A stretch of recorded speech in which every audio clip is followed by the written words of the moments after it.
You know, when you picture an ancient book, you probably think of dusty, text-filled pages, right? Well, in India, for centuries, books weren't just written, they were painted. We're talking about these incredible handcrafted masterpieces, where every single page was a work of art, a vibrant translation of stories and beliefs. Okay, let's dive right in. Just look at this page. This isn't just an illustration, it's an object of devotion, of luxury, lavishly painted with real gold and precious lapis lazuli. This was something you were meant to hold in your hands, to experience right up close. This is the world we're about to explore. So, that really gets you thinking, doesn't it? How on earth did these artists create such breathtaking works? What were their rules, their materials, their stories? Well, let's find out. Okay, so to really get this art, we've got to start with the rule book. For centuries, Indian artists didn't just paint whatever they felt like. They were actually following this incredibly sophisticated, ancient set of principles that guided every single brushstroke. And the master key, the thing that unlocks this whole world, is a 5th century text called the Chitra Sutra. Seriously, think of it like the ultimate how-to guide for Indian painting. It laid out the whole shebang, the tools, the techniques, the materials, and most importantly, the core principles for making a truly powerful image. Right, and at the very heart of this guide are these 6 principles, known as these Shadinga, or the 6 limbs of painting. This was basically the artist's secret sauce. It wasn't just about painting something that looked real. It was about nailing the proportions, capturing emotion, creating a beautiful composition, and totally mastering the use of color. It was a complete vision for art. All right, so we've got the rules. Now let's see how all this ancient knowledge was actually put into practice during the medieval period. We're going to look at how these incredible objects were made and, who was paying for them. So you'll often hear these called miniature paintings, but that's not because they were simple. Far from it. It's all about their intimate scale. They were basically visual translations of epic poems, religious texts, even musical themes, all meant to be held right in your hands. Each page was like a single, brilliant frame in a much bigger story. Okay, this slide is super interesting because it shows a huge technological leap. On the left, you've got an early manuscript on a narrow palm leaf. You can see how restrictive that format is, right? But then, on the right, once paper was introduced around the 14th century, boom, the canvas literally opens up. Artists could create much larger, more complex scenes. It was an absolute game changer. So, who was footing the bill for all of this incredible work? Well, the patrons were super diverse. You had your kings and courtiers, of course, commissioning these grand epics. But you also had wealthy merchants, especially from the Jain community, who saw donating these illustrated books as a profound act of religious charity. And huge Buddhist monasteries like Nalanda were major hubs of production. Well, all this diverse patronage meant that different regions started developing their own unique styles. You can almost think of them like different artistic languages, each with its own special vocabulary and grammar. We're going to take a look at 2 of the big ones. And wow, this chart just lays out the contrast perfectly. So, on one hand, in the West, think Gujarat and Rajasthan, the Jain school just loved bright, bold colors, sharp, angular lines, and tons of gold. But over in the East, the Pala school, which was centered in Buddhist monasteries, went for a more subdued look, with these flowing, curvy lines that made the figures feel rounded and almost like sculptures. Okay, check this out. This is a classic example of that Western Indian style. Look at that electric red background, the detailed textile patterns, the sharp, energetic lines, and get this, look really closely at the faces. You'll often see this unique feature where the eye on the far side of the face kind of projects out into space. It's a stylistic quirk to show you the whole face. But to really get what's going on here, you need a little context. This page comes from a manuscript called the Kalpa Sutra, one of the most important texts for Jain patrons. It tells the life stories of the 24 great spiritual teachers in Jainism, which, makes it the perfect subject for this kind of narrative art. Okay, let's zoom in on the actual story in this painting. This folio shows Queen Trishala, right after she conceived the future Mahavir, the last of the great teachers. And she has 14 auspicious dreams, which you can see lined up in that top section. There's an elephant, a bull, a lion, the sun, the moon, all these amazing symbols that foretell the birth of a great soul. All right, now let's do a complete 180. This is a Buddhist manuscript from the Bala school out in the East. You can just feel the difference, can't you? The lines are so flowing and graceful, the colors are more muted, and the figure feels three-dimensional, almost like a little sculpture on the page. This style, developed in the great monasteries, ended up influencing Buddhist art all across Southeast Asia. But the story of these manuscripts doesn't just end when the paint dries. Their journey through time has basically turned their history into this amazing, complex puzzle for scholars to try and solve. And here's the thing that's so key to their story. These manuscripts were portable. They were precious, sure, but they were also designed to travel. They weren't meant to be locked away forever. So why are they scattered all across the globe today? Well, there are just so many reasons. A set of paintings could be a royal gift, or maybe part of a princess's dowry. They were traded to faraway lands. Pilgrims and monks carry them across continents. And of course, sadly, many were just lost to the ravages of time, to fire, and to humidity. And here's what makes it even tougher for historians. Often, the most important page was the first one to get lost. It's called the colophon. It was the final page, and it had all the juicy details. The artist's name, the patron who paid for it, the date, the place. And without it, you're just left with this beautiful but totally anonymous piece of art. And this is what scholars are often dealing with. A single, fragmented page. It's beautiful, for sure, but it's just one piece of a story that originally had dozens, maybe even hundreds of parts. Putting these scattered stories back together it's a real-life detective story. Yeah, this quote from our source material really just nails it. It's a phenomenal task. You can have single pages from the exact same original manuscript show up in different museums and private collections on opposite sides of the world. It means scholars are constantly having to rewrite and refine art history. So, we're left with this really powerful idea. Each of these scattered pages is more than just a painting. It's a survivor. It's a clue to a story that was once whole. It really makes you wonder, doesn't it? What other masterpieces are still out there, tucked away in libraries or collections, just waiting to be rediscovered? Hey everyone, I want you to take a really close look at the art on your screen. What you're seeing, they're not just pictures. They are entire universes of brilliant color, of divine love, and epic stories, all somehow captured on a single sheet of paper. Today, we're diving into the incredible world of Rajasthani miniature paintings. I mean, just look at this. Before we even define anything, I just want you to soak in the sheer amount of story happening here. In one single frame, you've got battles, you've got royal processions, you've got gods, all unfolding in these neat little panels. This is the magic of the Rajasthani miniature. It's not a snapshot. It's a whole narrative packed into one view. So how in the world did they create these incredibly detailed pieces? In this first part, we're going to look at the who, the what, and the how of this amazing art form. Okay, so first, let's get our terms straight. When we say Rajasthani painting, we're talking about art from a whole collection of princely kingdoms in and around what is now Rajasthan. For a long time, people just called it Rajput painting, but that was a little too general. Rajasthani schools is much better, because it hones in on the very unique styles that grew in these specific royal courts over about 300 years. The process itself was an art form. It would start with the canvas. But it wasn't canvas, it was special handmade paper layered together called waslis. Then came the delicate sketch. But the real showstopper? The color. These weren't just paints you buy in a tube. We're talking about pigments that were painstakingly ground from minerals, sometimes even from insects. And get this, precious metals like actual gold and silver. And for the final touch, the whole thing was polished with a smooth agate stone to give it that unbelievable jewel-like glow. And this wasn't the work of just one solitary genius. You should think of it more like a modern film studio. You'd have a master artist, kind of like the director, who would design the whole scene and draw the main outline. Then, a whole team of specialists would come in. One person might be an expert in color, another in doing portraits, someone else for the super detailed landscapes. It was a real team effort. So now we know how they were made, but what stories were they trying to tell? This is where it gets really fascinating. These paintings weren't just pretty decorations.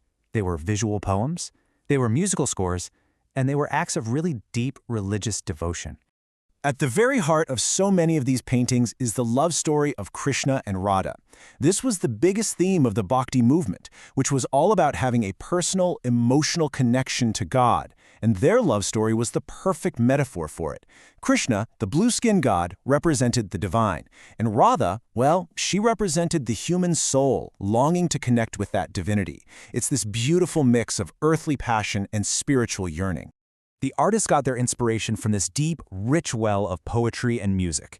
They would take the passionate love songs from the Gita Govinda and turn them into these incredible scenes. They would illustrate the roller coaster of emotions from the Rasika Priya, jealousy, reunion. They even painted the seasons in a series called the Baramasa. But maybe the wildest of all was the Ragamala series, where they literally found a way to paint music. Let's just pause on that for a second. Ragamala, a garland of melodies. The whole idea was to give a physical, visual form to a piece of music, a raga. Every melody was thought to have its own personality, its own mood, even a specific time of day it was meant for.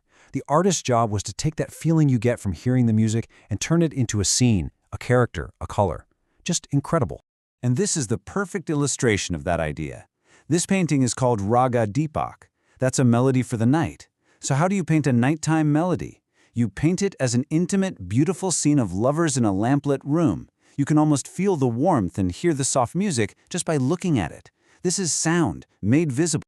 Okay, so we've covered the what and the why. Now it's time for the where, because each of these kingdoms developed its own completely unique signature style. So let's take a quick tour through some of the most important art centers in Rajasthan. Our first stop is Mewar. The style here is just bold. It's direct, it's full of energy, and they loved using these vibrant reds and yellows. Artists like the Master Sahibdin were absolute geniuses of storytelling. They'd use this kind of bird's-eye view to fit entire epic poems onto one page, layering different moments of the story into a single amazing image, just like the one you see here. All right, from the epic stories of Mewar, let's move on to our next two stops, Bundi and Kota. Now, these two kingdoms actually share a history, and you can see a kind of family resemblance in their art. But as we're about to find out, their artistic passions went in very, very different directions. And the contrast is what's so cool here. On one hand, you have Bundi. Think refined elegance, delicate little figures, and these unbelievably lush, detailed natural scenes.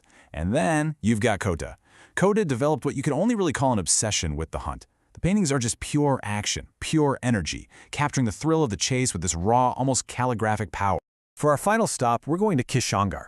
This school created one of the most stylized and instantly recognizable visions of beauty in all of Indian art. It's a look that, I promise you, once you see it, you will never forget it. And this is the face. She's known as Bani Thani. Now, she was a real person, a talented singer and poet in the Kishangar court. But in the world of art, she became the ideal. She was the physical embodiment of Rava, Krishna's divine love. And this look is so incredibly distinct. It's all about elegance and exaggeration. Just look at those eyebrows, so dramatically arched. And the eyes, they're long, shaped like lotus petals, and often have this little touch of pink at the corners. Then there's the super sharp nose, and that little serpentine curl of hair right at her temple. Every single feature is stylized to create this almost outworldly sense of grace. And behind this totally unique style is a story of collaboration that was really fueled by love. The ruler, a man named Sawant Singh, was also a poet. He wrote all this devotional poetry about Radha and Krishna, but he was inspired by his real-life love for Bani Thani. And his master artist, Nihal Chand, took that poetry and translated it into this incredible, one-of-a-kind visual language. So, we've seen how they were made, the stories they told, and all the different styles they took on. But why? Why, centuries later, do these small paintings still have so much power over us? I think it really comes down to this. Each painting is its own complete, self-contained world. It's poetry, it's faith, it's music, and it's history, all happening at the same time. It has the grandeur of the royal court and the intimacy of divine love. It's an entire universe of feeling and detail, shrunk down into this precious, jewel-like object you can actually hold in your hands. Ultimately, these paintings do more than just show you a scene. They invite you to step inside. The artists were masters of creating atmosphere. When you look at one, you don't just see a picture, you really feel like you've been transported to that garden or that moonlit forest. You become a silent witness to the whole story. And that really leaves us with a final thought, doesn't it? In our world of infinite scrolling, this constant stream of images we see and forget in a second, what can we learn from an art form that poured so much skill, so much story, and so much soul into one single frame? What is it that makes an image truly unforgettable? All right, today we're diving deep into the world of Rajasthani miniature painting. I mean, think about it. This is an art form where entire universes were captured on pages no bigger than a book. For over 300 years, artists in India's royal courts just absolutely perfected this intricate craft. Let's jump in. Okay, just take a look at this. This single page, it isn't just one scene. It's an entire chapter from an epic tale, the Ramayana's Book of Battles. It's incredible. Master artists like Sahib Dean, they perfected this technique of layering multiple moments in time and space. You're essentially getting a visual story that you read from one panel to the next. Just, wow. So all of this really begs the question, right? How did a collection of neighboring kingdoms, all in one region, end up producing such a dazzling, incredible array of unique artistic styles? Well, that's exactly what we're here to figure out. Okay, so first things first, let's set the scene. We're talking about an art form that absolutely flourished across dozens of different princely kingdoms in India, all the way from the 16th to the early 19th centuries. You know, Rajasthani painting is really an umbrella term. It covers so many distinct schools like Mewar, Bundi, and Kota. And what's just fascinating to me is that even though these kingdoms were often just a short hop away from each other, their styles could be wildly different. I mean, some were bold and energetic, while others were super delicate and refined. They all shared a culture for sure, but each one developed its own unique artistic signature. So, you're probably wondering how in the world were these intricate little worlds actually made? Well, the process itself was a total masterpiece of craftsmanship. It demanded just an incredible amount of skill and patience. The whole process was so meticulous. First, it started with creating this special layered paper called a wasli. Then the master artist would come in and sketch the composition. After that, the colorist would apply pigments ground from minerals, plants, and even precious metals. We're talking real gold and silver here. And for the final touch, they'd burnish the painting with a smooth agate stone to get that signature jewel-like glow. Just beautiful. And you gotta understand, this wasn't the work of some lone genius in a studio. These paintings were a real team effort. The master artists, yeah, they'd compose the piece, but then specialists would often handle different parts. You'd have one person for portraits, another for animals, and so on. It was a true workshop, a real collaboration. But what were these artists even painting? Well, at the very heart of this tradition were the epic stories, the poetry, the religious texts, and the romantic legends that really shaped their entire world. A huge source of inspiration was the Gita Govinda. This is a 12th century poem all about the divine love story of Radha and Krishna. And for these artists, this story was so much more than just a romance. It was a powerful metaphor for the soul's devotion to God, blending this very earthly passion with a deep spiritual longing. And here, you can see a scene from the Gita Govinda just brought to life. Look at those vibrant colors, the lush forest, the dynamic interaction between Krishna and the gopis, the cowherding girls. It's like the poem's energy is translated directly into pigment. You can feel it. Now, here's another fascinating theme, the ragamala. I mean, just imagine trying to paint music. That's basically what these are. They're visual interpretations of musical modes, or ragas, and each one is meant to capture a specific mood, a time of day, and even a season. So this painting, for example, is visualizing Raga Deepak, which is a nighttime melody. The artist shows a couple in this intimate, lamplit room. And see that deep, starry sky and the warm glow of the lamps? Those aren't just background details, they are the visual essence of the music's romantic and serene mood. It's brilliant. Then you have the Baramasa, which means the 12 months. These paintings illustrate poems that describe the cycle of the seasons, and they link the changing landscape to the emotional journey of lovers, their longing, their union, and just the rhythm of their daily lives all through the year. And trust me, the subjects went way beyond just these poetic themes. These artists painted everything. I'm talking scenes from the great religious epics, popular romantic folktales, and the entire spectrum of courtly life, from grand royal portraits and processions to thrilling hunting scenes and vibrant festivals. You name it, they painted. Okay, so to really get a feel for this diversity, let's do a little compare and contrast. Let's look at the unique artistic fingerprints of a few distinct schools. First up, we've got the Kota school, and if there's one thing Kota artists were known for, It was action. These guys were absolute masters at capturing the raw, untamed energy of the natural world. I mean, just look at this. The dynamism here is absolutely incredible. This is not a static portrait, it's intense action frozen in time. Coda artists just excelled at these chaotic hunting scenes, filling the canvas with these dense, wild jungles and the palpable excitement of the chase. You can almost hear it. All right, now let's shift gears completely and look at the Kishingaha school. This style is pretty much the polar opposite of Kota's raw energy. Here, it's all about sophistication, elegance, and this highly stylized, almost otherworldly kind of beauty. This piece by the master Nihal Chand is pure Kishingar. The whole atmosphere is so serene and romantic, right? You've got this panoramic landscape, these lavish greens, and these graceful, elongated figures. It's a truly idealized vision of divine love set in a courtly paradise. But the most famous feature of the Kishangar style, the thing that makes it so recognizable, is its unique facial type, and it's perfectly captured in this legendary portrait of Banitani. Now, she was a poet and a singer in the court, and her beauty became the ideal. Those sharply arched eyebrows, the lotus petal eyes, that slender nose. This portrait actually became the template for the goddess Radha in all Kishangar paintings. And really, when you put these two styles right next to each other, the wild, raw energy of Kota versus the serene elegance of Kishingar, you really start to get a sense of the incredible artistic diversity that just blossomed in Rajasthan. So, after all that, what do we take away from this incredible artistic explosion? Well, ultimately, while each kingdom developed its own unique artistic dialect, its own distinct flavor, they were all part of a larger conversation. They were all drawing from the same well of stories and myths, and together they created this rich and complex tapestry that beautifully captured their world. These paintings are so much more than just beautiful objects, aren't they? They're like little windows into a world of devotion, romance, and royal splendor. These artists captured their world with such vivid detail. And that kind of makes you think, right?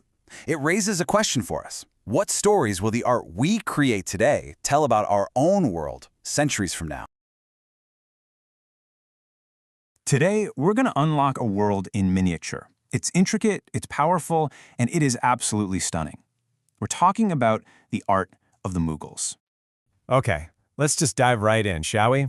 I mean, just look at this scene. You've got fireworks lighting up the sky, you've got these decorated elephants and horses, royalty in their finest, a whole imperial wedding crammed into one tiny frame. The sheer amount of life and detail is just staggering, isn't it? How on earth did they fit so much onto one page? And that really brings us to the big question we're tackling today.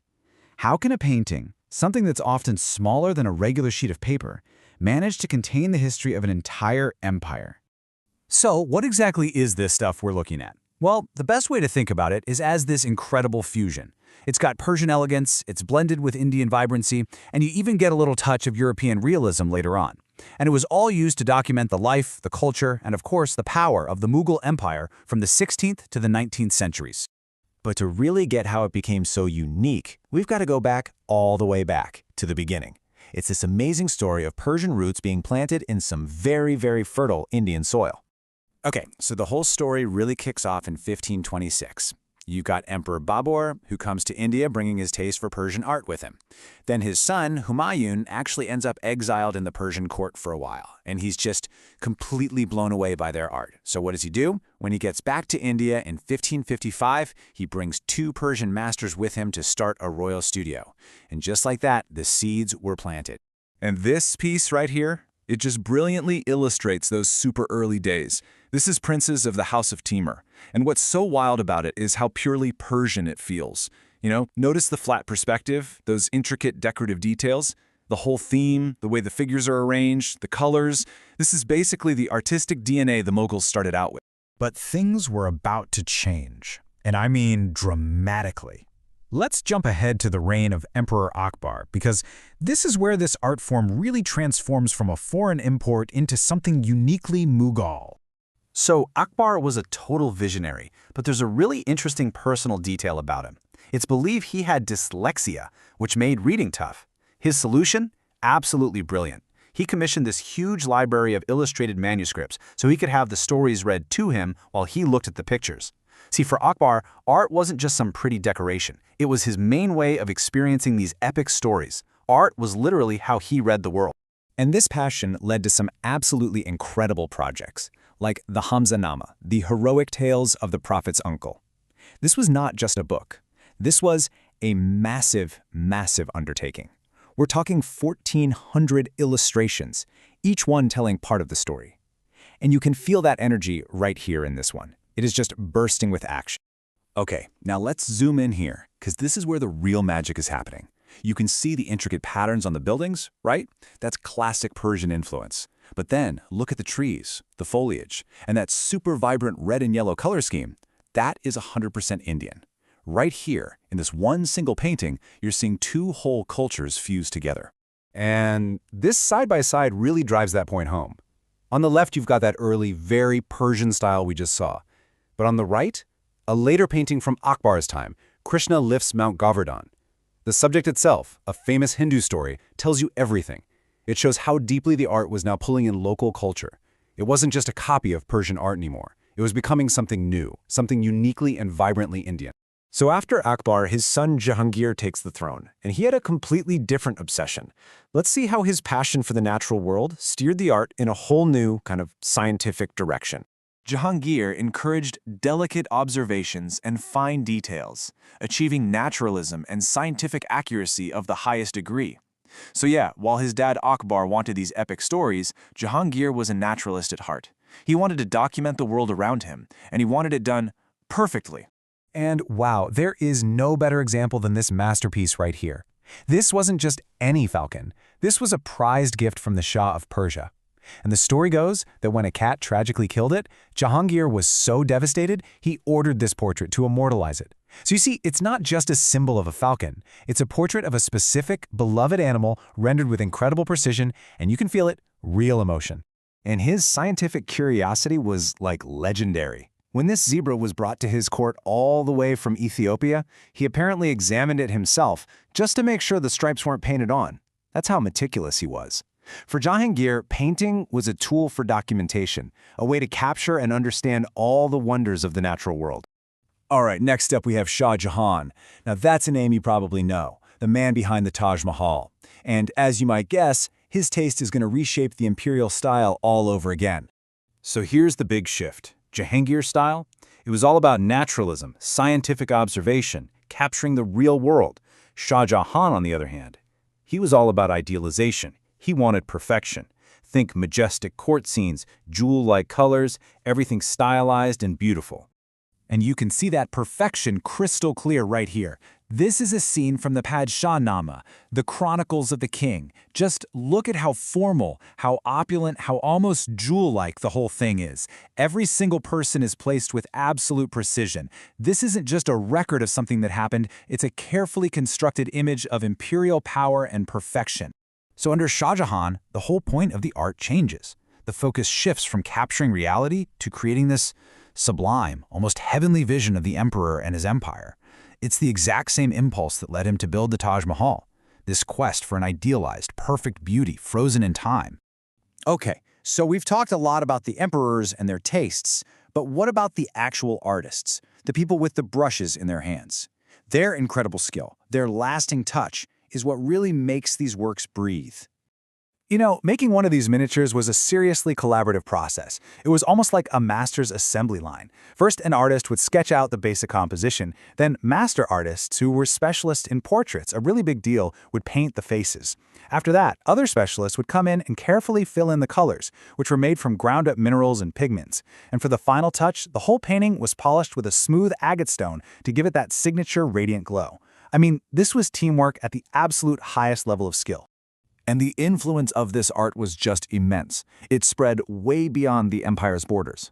The Mughal style inspired new schools of painting all across India. But get this, it was so admired that even European masters like Rembrandt would collect and study these drawings to try and figure out how they did those delicate lines.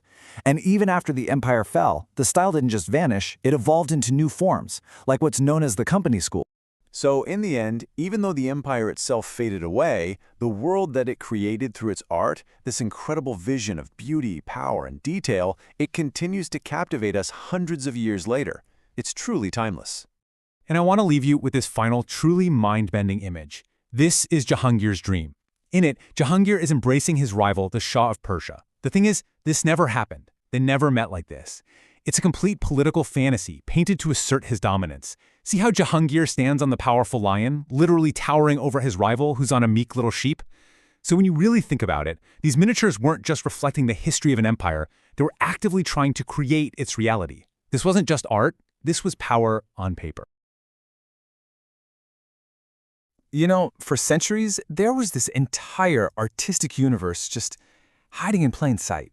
Today, we're going to dive into a distinct and powerful school of Indian art that was completely misunderstood, its true identity lost to history, until now. Just take a look at this incredible piece. I mean, it's a horse made entirely of intertwined human bodies, set against this dreamscape of flying cranes. It's surreal, it's intricate, and for the longest time, the art world had absolutely no idea where it really came from. Right, so believe it or not, these works were just lumped in with all these other famous styles. And even though art historians could see they were beautiful, they just failed to recognize them as their own, full-fledged school of painting. For generations, an entire region's artistic genius was just mislabeled. Its origin story was completely lost.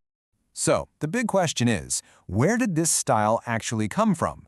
Well, the answer takes us south of the Vindhya mountain range, to the Deccan Plateau. This is where three sultanates, Ahmadnagar, Bijapur, and Golconda, nurtured this incredible art back in the 16th and 17th centuries. Okay, so our first stop is Ahmadnagar.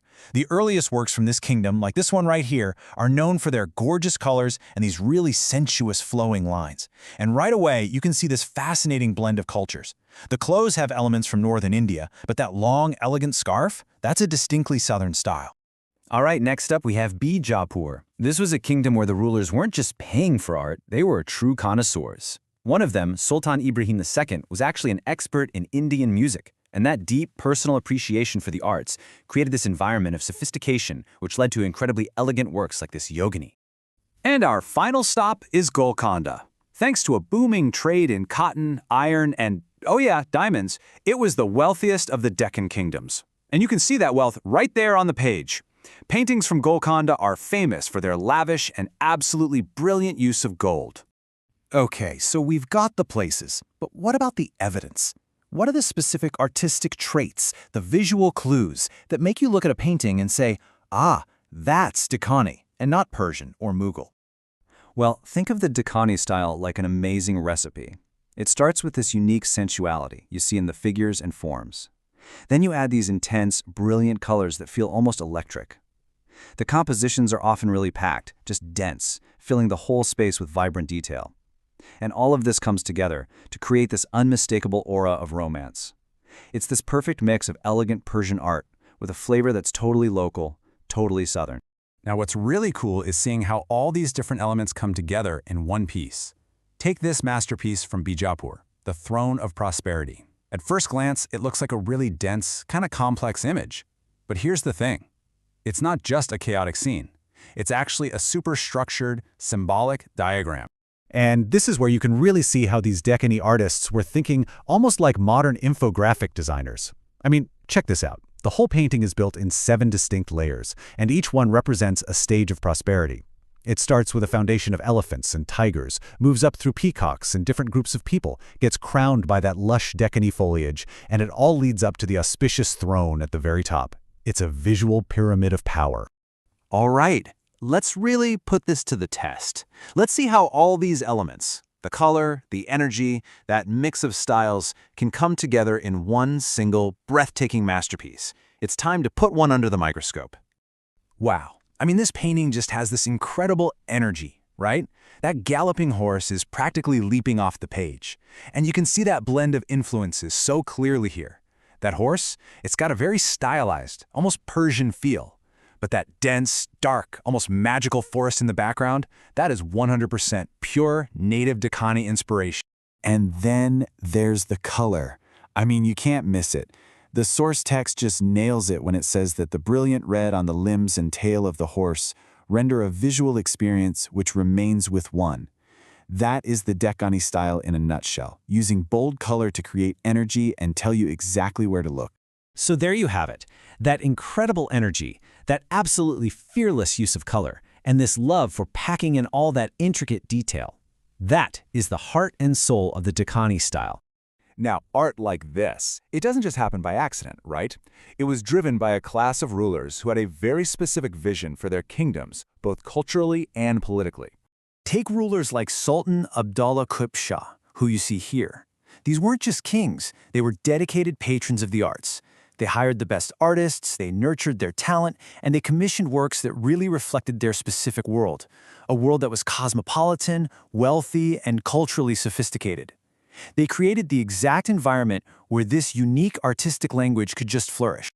You know, the story of the Deccani schools is such a powerful reminder that entire worlds of art can be misunderstood or even just forgotten. It really makes you wonder, doesn't it? What other masterpieces are out there, hiding in plain sight, just waiting for us to take a second look and see them for what they really are? You know, tucked away in the foothills of the Himalayas, this incredibly vibrant and unique art form just blossomed over a couple of centuries. But for the longest time, how it evolved was a total mystery. So today, we're going to unravel the story of how one single family of artists completely reshaped an entire region's artistic legacy. So, what you're looking at here is a Pahari painting. It's an art form that popped up in these small mountain kingdoms in the western Himalayas, somewhere between the 17th and 19th centuries. The detail, the color, the sheer elegance, it's just stunning, right? But these beautiful scenes actually hid a really perplexing puzzle for art historians. And that puzzle is what we're going to get into today. For decades, experts were honestly just stumped by how this art style changed so dramatically. First things first, what does Pahari even mean? Well, it's pretty simple. It just means hilly or mountainous. The term covers art from a bunch of small kingdoms scattered across the Himalayan foothills. Places you might have heard of like Basoli, Gular, and Kangra. Now, the big problem at first was just trying to sort these paintings out. Art historians would try to categorize them by kingdom, but the styles just didn't seem to match the maps. You see, political boundaries back then were always shifting, and almost none of the artworks were signed or dated. It made creating a clear timeline pretty much impossible. And all of this confusion led to one central question. How on earth did the art of this entire region go through such a radical transformation? I mean, it went from a style that was bold, almost kind of wild, to one of incredible delicacy and refinement. What could possibly explain a shift that big?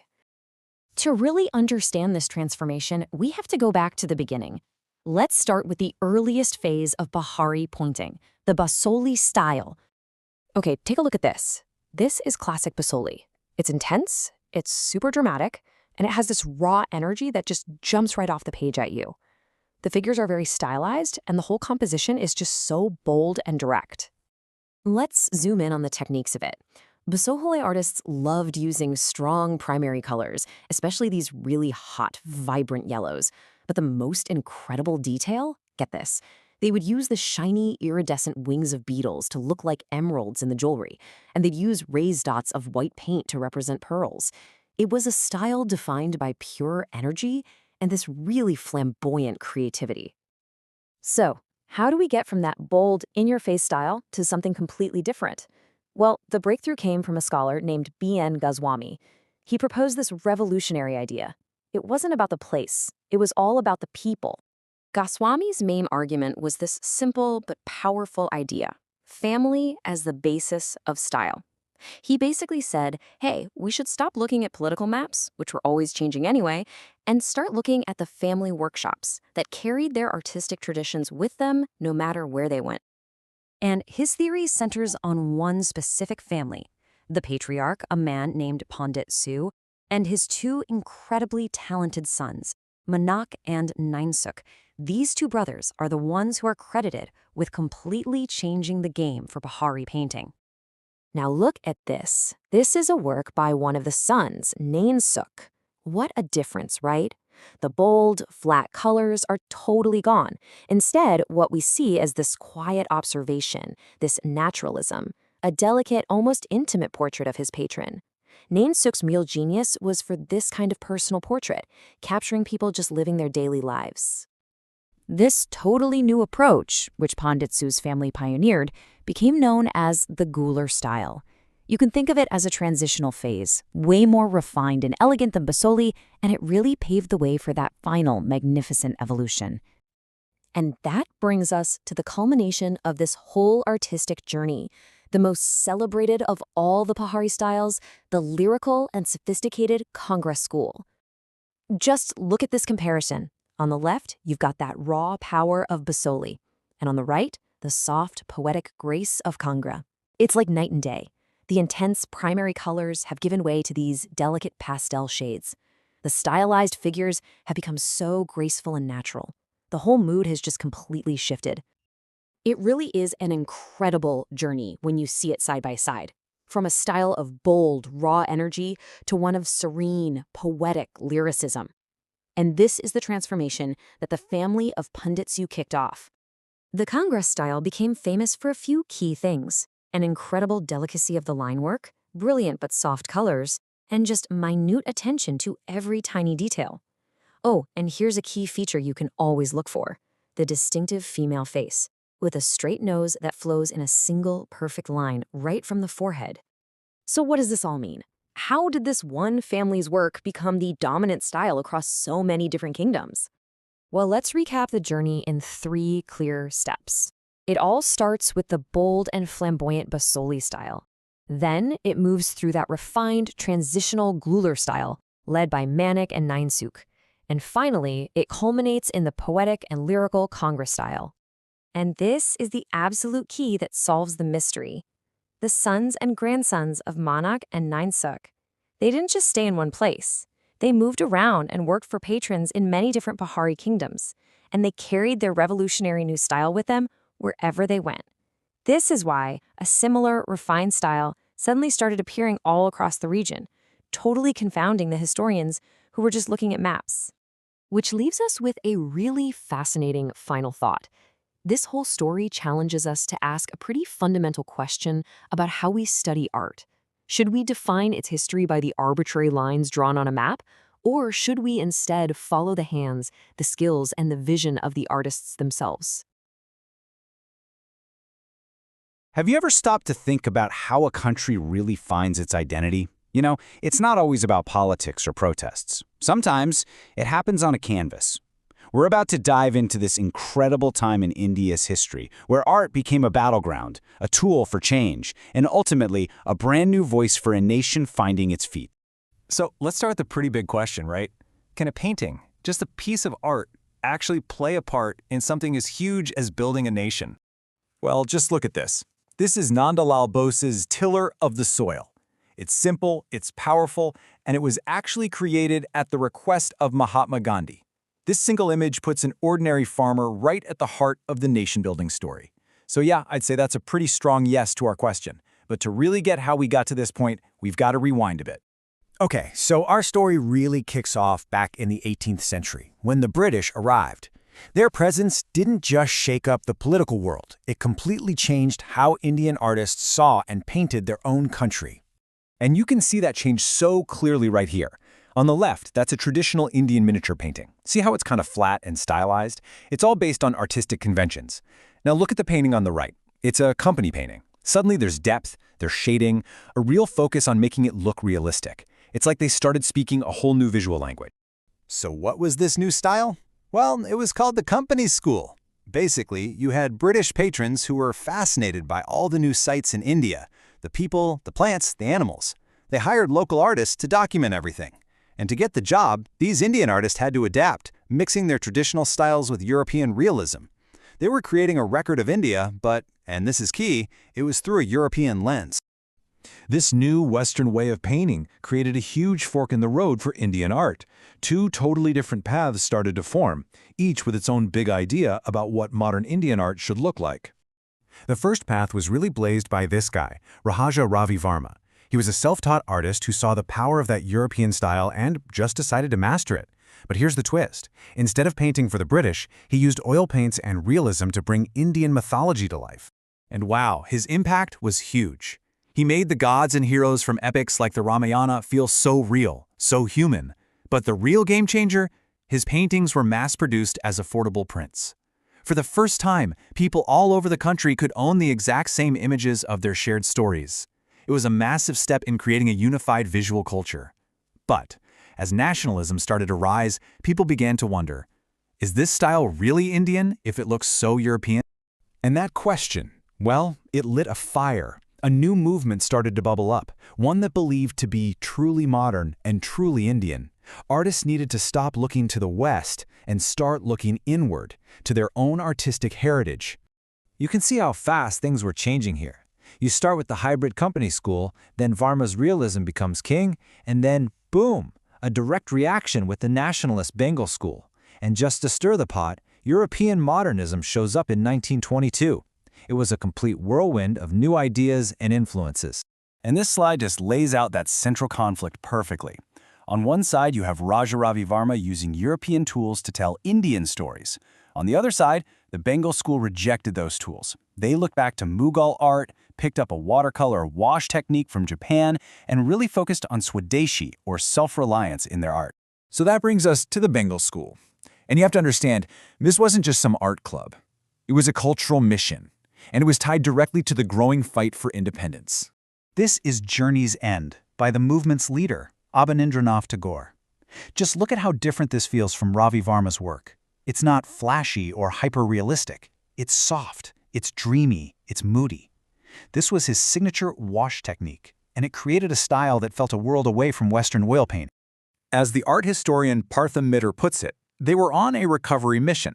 They were trying to find a lost language for Indian art, digging into the past to create something totally new and authentic for their time. And what's so important is that this art wasn't meant to be hidden away in some gallery. No, it was designed to be a tool for the nationalist movement to get out there and inspire everybody. Which leads us to the amazing Haripura posters. In 1937, Gandhi himself invited Nandalal Bose, one of Tagore's students, to create art for a major political meeting. And Bose made these incredible posters celebrating the lives of everyday Indians, like this drummer. And we're full circle, back to the tiller of the soil. By using this simple, bold style inspired by village folk art, Bose made his message totally accessible and so powerful. He was basically painting Gandhi's vision, that every single Indian, no matter their job, was helping to build the new nation. But the story doesn't stop there. The legacy of the Bengal School wasn't just one single style. It was more like an explosion of creativity. It kicked the door wide open for artists to find their own unique way of being both Indian and modern. Take Jamini Roy, for example. He was trained in the European style, but he made the radical decision to just throw it all away. He turned instead to the villages of Bengal, learning from folk painters. His bold lines and flat colors were a huge political statement, a rejection of colonial art for something that was raw, real, and totally homegrown. And then you have someone like Gagendranath Tagore, who went in a completely different direction. He was inspired by European Cubism and started creating these incredible, mysterious cityscapes. This showed that Indian artists weren't just reacting against the West. They were also having a conversation with global art movements, but on their own terms. And maybe the perfect example of all these ideas coming together is the work of Amrita Shergill. She trained in Paris, and her style is distinctly modern European. But her subject matter, her soul, was purely Indian. She was like a bridge, proving that modern didn't have to mean Western, and Indian didn't have to mean ancient. Her art was the face of a new, complex India. So, after all that, who won the battle for the soul of Indian art? Was it the Western-style realists or the nationalist traditionalists? Well, the answer is neither of them. Because the real takeaway here is that the conflict itself was the engine for all this creativity. It was that very tension between looking out at the world and looking inward to tradition that pushed artists to innovate and ultimately created a modern art that was diverse, dynamic, and 100% Indian. And all of this leaves us with a question that artists are still wrestling with today. What makes art authentic? Is it about being loyal to the past, or is it about having the courage to reflect the messy, beautiful, complicated reality of the present? So, how does a nation's art find its own voice? For India in the 20th century, this wasn't just some artsy question. It was deeply political, deeply cultural. We're going to trace the incredible story of how Indian artists, against this backdrop of colonial rule, independence, and just massive social change, forged a brand new, modern identity for themselves and for their country. So, where do we even start? Well, let's start here. Just look at this painting. The bold, flat areas of color feel incredibly modern, right? Almost like something you'd see from a post-impressionist in Europe. But the subject, women grinding turmeric in a village, is so unmistakably Indian. This piece is Haldi Grinder by Amrita Shergill. She was an artist who is half Hungarian, half Indian, and she actually trained in Paris. Her work just perfectly captures the central question of this whole story. How did Indian art become modern while staying so profoundly Indian? To answer that, we've got to go back a bit to the late 19th and early 20th centuries. India was under British rule, and a rebellion was brewing. And its battlefield wasn't just political, it was artistic. And this slide right here shows that clash perfectly. On one side, you've got the British art schools, and they're pushing this very specific academic realism, very Victorian tastes. And on the other side, you have this powerful nationalist movement called the Bengal School. They just flat out rejected European styles and looked inward, drawing inspiration from India's own incredibly rich history. From Mughal miniatures to the ancient frescoes of Ajanta, it was truly a battle for the soul of Indian art. But, this rebellion wasn't just about saying no to everything. Some artists engaged with the West, but on their own terms. Take a look at this, Gagananrath Tagore's A Cubist City. You can totally see the influence of European Cubism, but he wasn't just copying Picasso. No way. He used its language of broken lines and shifting planes to create these mysterious, moody, and uniquely Indian cityscapes. And then there was his famous uncle, the poet Rabindranath Tagore. Now, he came to painting really late in life, and his style was a complete break from everything else that was going on. These haunting, expressive forms, they actually grew out of the doodles and the crossed-out words in his manuscripts. He basically created a visual world that was entirely his own, breaking free from that delicate style of the Bengal school. But modernity didn't only come from looking at Europe or creating a personal vision. Jiminy Roy found it by looking right in his own backyard. He rejected his formal academic training and instead found inspiration in the vibrant, powerful forms of Bengali folk art, the Pachachitra scrolls. He used bold, simple colors made from vegetables and minerals, just like the village artists did. This was a radical idea that the purest form of modernism could be found right there, within India's own rural tradition. So, as India is moving towards independence, the world is in chaos. Events like World War II and the absolutely devastating Bengal famine of 1943 forced artists to ask these new, urgent questions about what art should even be doing in society. Art couldn't just be beautiful anymore. It had to bear witness. And right in the middle of that famine, the Calcutta Group was formed. They had a really clear mission. Art must speak of its own time. They completely rejected what they saw as the sentimental, nostalgic art of the Bengal school. For them, art had to be universal, and it had to confront the harsh realities of the present. This linocut by Chittal Prasad from his Hungry Bengal series is a perfect, powerful example of this new mission. It's not romantic at all. It's a raw, unflinching look at suffering. And he chose printmaking specifically so his work could be cheaply copied and passed around, turning art into this powerful tool for social and political commentary. The trauma of that famine, it echoed for decades. This etching by Somnath Hoare, made 15 years later, shows its lasting scars. These skeletal, haunted figures, they just convey this deep collective suffering. Artists weren't just observers anymore, they were becoming the conscience of a society that was grappling with immense pain. Right on the eve of independence, another revolutionary group popped up in Bombay, the Progressive Artists Group. Their whole deal was about challenging traditional ideas of beauty. They wanted to embrace total artistic and political freedom, and they did it by blending international modernism with a uniquely Indian context. Led by firebrands like F.N. Souza, M.F. Hussain, and S.H. Raza, they were absolutely ready to break all the rules. Okay, so this set the stage for the great debate that would define post-independence art. With all the old rules broken, which path should artists take? Should they paint the reality of Indian life, figuratively, or should they explore the pure language of abstraction? Was the goal to be Indian, or was it to be international? And this slide just shows those two paths perfectly. On the left, you've got M.F. Hussain's Farmer's Family. It's figurative, it's rooted in the soil of rural India, but it's painted with this modern, expressionist energy. Then on the right, S.H. Raza's Ma. It's pure abstraction, a spiritual exploration of color and form, but it's also deeply connected to Indian philosophy through symbols like the Bindu. Both are modern, both are Indian, but they get there in completely different ways.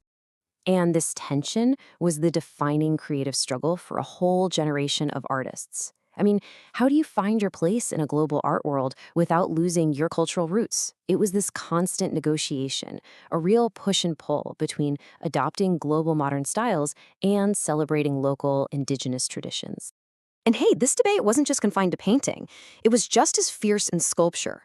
On the left, D.P. Roy Chaudhury's Triumph of Labor. It's powerful, for sure, but it's done in a very classical European academic style. Now look at the right, Ramkin Kirbaj's Santal family. This was groundbreaking. He used modern industrial materials, cement mixed with pebbles, to create this monumental tribute to the daily life of a tribal family. All right, so as we move into the later 20th century, say from the 1980s onwards, India itself was changing super rapidly. And artists began to turn their gaze away from the village and towards the complex, bustling, sometimes messy life of the modern Indian city. This piece by Bhupen Kakkar is a perfect example of that shift. Instead of painting gods or farmers, he paints a humble watch repair shop. Artists from the Baroda school, like Kakkar, started finding meaning and beauty in the mundane, the everyday life of the urban middle class. This was a massive change in subject matter. And as the subjects changed, so did the tools. The artist's toolkit just exploded with new media. What began with painting and printmaking in the 40s expanded to include monumental public sculpture in the 50s, then narrative murals in the 80s, and by the 1990s, you've got photography, video, and immersive installation art. The whole game changed. Artists kept using their work for powerful social commentary, but the focus became more personal, more urban. In this haunting etching by Anupam Sood called Of Walls, this faceless, lonely woman speaks to the alienation and social inequality simmering just beneath the surface of city life. The struggles were no longer just about the nation, but about the individual within. And then the 1990s brought globalization and this explosion of new technology. I mean, with video cameras and the internet, the Indian art world became more interconnected and way more experimental than ever. The canvas just wasn't enough anymore. Artists began creating entire environments, using a mix of media to comment on our increasingly complex world. Which brings us right up to today, the journey we've just traced. From a nationalist rebellion against colonial taste, through the passionate debates of a brand new nation, all the way to a complex, globalized present, well, that journey is still unfolding. And it leaves us with a final, fascinating question. In a world that's so connected by technology and culture, what does it even mean for art to be uniquely Indian anymore? That's the question the next generation of artists is answering right now. You know, when we think about the great art of India, our minds usually go to these incredible ancient sculptures or grand, towering temples. But what if I told you that some of the most powerful art in India isn't found in a museum at all? In fact, it's alive and well, being created right now in homes and villages, woven directly into the fabric of daily life. I mean, think about it. When someone says historic art, where does your mind go? Probably to palaces, right? The treasures of kings and empires, all that stuff that's carefully preserved behind glass. And that's amazing, but it's really only telling half of the story. Because for thousands of years, way out of sight of any royal court, a completely different art history has been unfolding. In small villages, deep in forests, everyday people have been creating this absolutely stunning art. And it wasn't for some wealthy patron. No, it was for their own communities. It was part of their rituals, their celebrations, and really just their lives. So that's what we're going to do today. We're going to step outside the palace walls and explore this incredible, vibrant world of art that has always been there, humming along with this amazing creative energy. This kind of art gets called a lot of things, folk art or tribal art. But honestly, those labels don't quite capture it.